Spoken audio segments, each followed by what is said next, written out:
السلام علیکم۔ آج جمعرات ہے، مارچ کی 10 تاریخ۔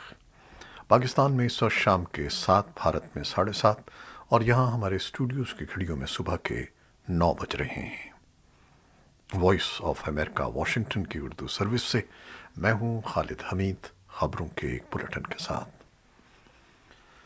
پاکستان میں حکومت مخالف اتحاد پی ڈی ایم کی طرف سے حال ہی میں وزیر اعظم عمران کے خلاف عدم اعتماد کی تحریک قومی اسمبلی میں جمع کرانے کے بعد سے ملک میں سیاسی ہلچل اور جوڑ توڑ اپنے عروج پر ہے۔ جہاں ایک طرف حکومت کے اتحادی وزیر اعظم کے ساتھ ملاقاتیں کر رہے ہیں، دوسری جانب حزب اختلاف کے اہم رہنما بھی عدم اعتماد کی تحریک کو کامیاب کرانے کے لیے اپنے آئندہ لائحہ عمل کے لیے آپس میں مشاورت جاری رکھے ہوئے ہیں۔ وزیر اعظم عمران خان اور حزب اختلاف کے رہنماؤں کے درمیان سخت بیانات کا تبادلہ بھی جاری ہے۔ جمعرات کو اسلام آباد میں ایک نیوز کانفرنس کے دوران بلاول بھٹو نے کہا کہ عمران خان کی طرف سے سابق صدر آصف علی زرداری کو دی گئی دھمکی ناقابل برداشت ہے، اور ان کے بقول اب عمران خان کو اس کے نتائج کے لیے تیار رہنا چاہیے۔ وزیر اعظم عمران خان یہ کہہ چکے ہیں کہ وہ تحریک عدم اعتماد کا مقابلہ کریں گے۔ پاکستان میں یوکرین کے سفارت خانے کا کہنا ہے کہ وہ یوکرین میں روس کے خلاف لڑنے کے لیے پاکستانی رضاکاروں کو بھرتی کر رہے ہیں، اور اس حوالے سے انہیں کئی درخواستیں موصول ہو چکی ہیں۔ پاکستان کے وزیر داخلہ شیخ رشید احمد نے ان اطلاعات کو بے بنیاد قرار دیا ہے اور کہا ہے کہ رضاکاروں کی بھرتی سے متعلق یوکرین کو کوئی اجازت نہیں دی جا رہی۔ یوکرینی سفارت خانے کی ترجمان اولینا بوڈلاسکا نے اس بارے میں وائس آف امریکہ کی طرف سے بھیجے گئے سوالات پر جواب دیتے ہوئے کہا کہ یہ بات بالکل درست ہے کہ ہم روس کے خلاف لڑنے کے لیے رضاکاروں سے درخواستیں مانگ رہے ہیں، اور اب تک ہمیں کئی درخواستیں موصول ہو چکی ہیں۔ ان کا کہنا تھا کہ یوکرین میں بطور رضاکار جانے کے لیے حکومت پاکستان کی طرف سے خصوصی اجازت اور ملٹری بیک گراؤنڈ رکھنا ضروری ہے۔ یوکرین کے شہر ماریاپول میں ایک میٹرنٹی ہسپتال پر بدھ کے روز ہونے والے فضائی حملے کی بین الاقوامی مذمت کے درمیان سفارت کاری جاری ہے۔ یوکرینی حکام کا کہنا ہے کہ ہسپتال پر حملے میں ایک بچے سمیت کم از کم 3 افراد ہلاک ہو گئے ہیں۔ روس نے یوکرین پر حملے میں شہریوں کو نشانہ بنانے کی تردید کی ہے اور ان الزامات کو جعلی خبریں قرار دیا ہے کہ اس نے میٹرنٹی ہسپتال پر بمباری کی تھی۔ یوکرین کے صدر ولودیمیر زیلنسکی نے ہسپتال کے حملے کو قتل و غارت گری قرار دیا ہے اور نیٹو سے ایک بار پھر یوکرین میں نو فلائی زون نافذ کرنے کا مطالبہ کرتے ہوئے کہا ہے کہ آپ کے پاس طاقت ہے، لیکن آپ انسانیت کو کھو رہے ہیں۔ امریکہ نے اس مطالبے پر مزاحمت کرتے ہوئے توجہ دلائی ہے کہ نو فلائی زون کے ساتھ ساتھ پولینڈ کی طرف سے روسی ساختہ لڑاکا طیاروں کو امریکی فضائی اڈے اور پھر یوکرین منتقل کرنے کی تجویز امریکہ کو مؤثر طریقے سے روس کے ساتھ براہ راست تصادم کی طرف لے جاتی ہے۔ بائیڈن انتظامیہ خبردار کر رہی ہے کہ روس یوکرین میں کیمیائی یا حیاتیاتی ہتھیار استعمال کرنے کی کوشش کر سکتا ہے۔ وائٹ ہاؤس نے روس کے اس دعوے کو مسترد کر دیا ہے کہ اس نے ایک ایسے ملک پر حملہ کیا ہے جو غیر قانونی طور پر کیمیائی ہتھیاروں کو ترقی دے رہا ہے۔ روسی وزارت خارجہ کی ترجمان ماریا زاخاووفا نے اس ہفتے بغیر کسی ثبوت کے یوکرین پر الزام لگایا کہ وہ امریکی حمایت سے کیمیائی اور حیاتیاتی ہتھیاروں کی لیبارٹری چلا رہا ہے۔ وائٹ ہاؤس کی پریس سیکرٹری جین ساکی نے روس کے دعوے کو مسخہ خیز قرار دیا اور کہا کہ یہ روس کی جانب سے یوکرین کے خلاف بڑے پیمانے پر تباہی پھیلانے والے ہتھیاروں کے استعمال کی تیاری کی کوشش کا حصہ ہو سکتا ہے۔ یوکرین کی فوج نے جمعرات کو روس کے اسپیشل آپریشن کے حوالے سے تازہ رپورٹ میں کہا ہے کہ روسی افواج کی کیف کی جانب پیش قدمی انتہائی سست روی کا شکار ہو چکی ہے۔ رپورٹ میں مزید کہا گیا ہے کہ روسی افواج کی ڈونیٹس، سلابوزنسکی اور تویرچ میں پیش قدمی نہیں ہو رہی ہے، جبکہ روس کی یوکرین کے خلاف جارحیت کو 2 ہفتے ہو چکے ہیں۔